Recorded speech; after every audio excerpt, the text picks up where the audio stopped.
Good day, everybody. Welcome back to another episode of NB Bass, and I am your host, Donald Patterson, joining you again this week from the beautiful province of New Brunswick.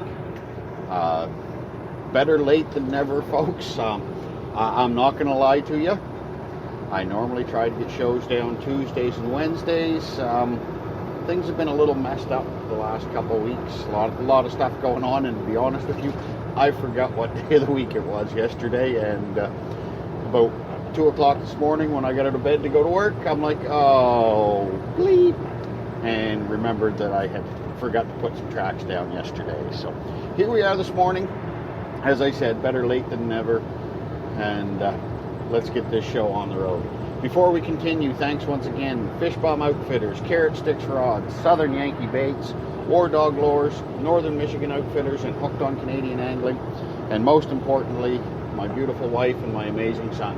Without the support of these businesses and those two special individuals, what I do just wouldn't be the same. We're getting into those days, folks, those hot dog days of summer.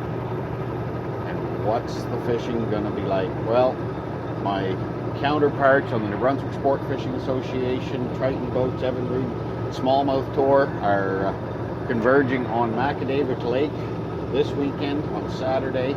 Unfortunately, due to previous commitments, I'm going to have to tip my hat and pass on this one. But I wish all those competitors the best of luck. Everyone play safe, have fun. Macadavich is known to be a tricky lake due to some rocky conditions. And it's just a spot where people have to pay a little extra attention to what they're doing to make sure everybody comes off the water safe with no damage done to their boats. So let's hope everyone has a good weekend, and hopefully we can see some great numbers. But as I said, we are getting into those hot dog days of summer.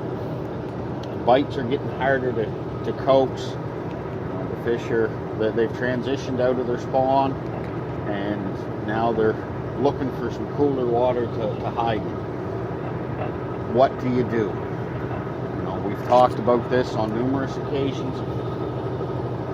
Depending on your style of fishing, there's a lot of things that can change this time of year. I will admit, I am not a strong, hot weather angler. It's definitely one of my weaknesses. Looking for... It's not as tricky, I find, when you're in the rivers or you're in bodies of water with extra current, because you're still going to be looking for those structure points, those current breaks. When you're in a lake, a body of water that moves slower, if those fish go deep and they're sucking, for lack of a better term, because it's hot, they're laying low. Kind of like us, flaked out in the house in front of the air conditioner because it's too hot to be outside. You're looking for a way to stay cool. You may have to change your approach. You may have to look at things a different way. Are you a drop shot fisherman? Can you go deep with confidence? I can't. I shouldn't say I can't. I'm capable of it. I just haven't done it enough to be comfortable with it. And once again, it comes down to us all having our own quote-unquote crutch, a style of fishing that we are the most comfortable with, and we fall back on it time and time again, even in situations when we know it's not going to work. Now, that being said, capitalize on your time of day. Early morning, water's a little cooler. The fish are going to come up shallow to get the feed bag on. First thing in the morning, especially if it's nice and calm. We all see that, those mornings that are beautiful for boating, beautiful just for being out on the water from a scenery point of view, but not always the best for fishing. That dead calm, that glass, that pane of glass water. Throw your top waters, get some commotion going up high early in the day. Because once that sun comes out and those temperatures start to climb, those bites are going to be harder to come by. So if your normal course of action is running mid-depth, to 10 feet, throwing, bottom bouncing, throwing tubes or some other sort of bottom contact bait, which, is a technique one of the techniques that I fall back on. You've got to get out of that habit. Get into, like I said, throw some top waters, throw some shallow running, whether it be cranks or jerks or something, up into those shallows early in the morning when the water's a little cooler. See if you can stir up some commotion that way. You're going to have to grind it out. Here I am using that term again, and I'm starting to get sick of hearing myself saying it. But you're going to have to grind it out. Research. The two things that is something that we all need to do more of. And, we all see our pros, the best in the world going out, and some of them make it look so bloody effortless. They're just out there. They're out fishing, and they're just constantly putting fish in the boat. Well, it's not the case. We see them when the cameras are on. And yeah, for the most part, they're out there catching fish. But even them, whether it be Kevin Van Dam or Ish or Ike, or some of the younger guys coming up, Jordan Lee, Matt Lee, they all have days that they're not catching. But I can guarantee you it's not for lack of preparation. The research they do, the time they spend on the body's water. Most of us are weekend warriors. We can't commit to 5 or 6 days of quote-unquote practice a week on the water. We don't get to spend months out of the year traveling around to different bodies of water preparing for events throughout the season. We don't have that luxury, so we have to make the most of the limited time we have to make sure that we can capitalize on that time come tournament day. And I've done a lot of reading over the last couple of years, and I probably should do more, about different patterns that, for in my case, smallmouth tend to develop in the summertime when the weather gets hot. How do I approach it differently? And I could sit here and I could go through all that same information with you, but I can tell you in a 15-minute segment, I cannot convey it to you well enough. But there's all kinds of information out there. Start reading, start doing the research. The information is there to give you what you need. And then it's some people think it sounds weird to say, Google Maps. Just go on a tablet or a computer and roam around Google Maps on the body of water that you know you're going to be fishing. No, this is not going to provide you with safe running lanes to and from the spots that you pick out. But it's going to give you an idea. 2 weeks ago at our Oromocto event, some of the spots that Jason and I pulled fish off of were spots that we had been on the phone talking to each other, both of us on Google Maps, saying, hey, should we try here? Should we try there? It's another tool.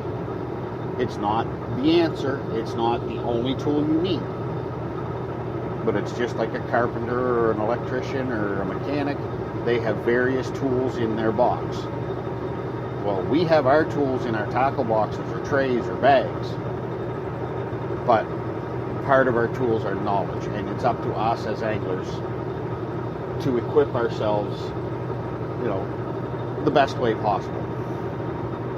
I know Navionics has an app for, I believe, Android and iPhone devices both. Very similar to Google Maps, only it does give you a little more, on a lot of bodies of water, it gives you a little more information as far as depths and contours and this sort of stuff. That may be an option. You got to pay for it. I believe I looked at it recently, and I am going to download it to my device. I just haven't got around to it yet. I believe it was $17 Canadian. But definitely a worthwhile tool that will help me preparing for events oh, excuse me, help me get ready, help me educate myself. The other thing is if you have the opportunity to fish with somebody local, whether they're a tournament angler or not, if you can get out on a body of water with someone who that is their home body of water. Now, yeah, if they're a tournament angler, don't expect them, as much as it would be nice, don't expect them to show you their best spots. But pay attention to the spots they do show you, because those spots can tell you a lot about that body of water. You can see, okay, especially on a lake. On this lake, the fish are A, going after this type of bait, B, holding on this type of structure. You know,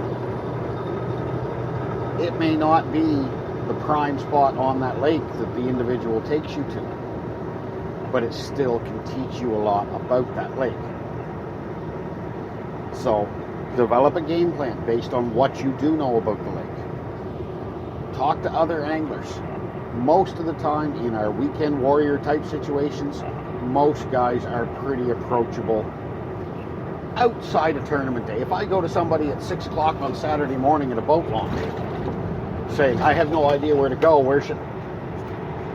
that's tournament day.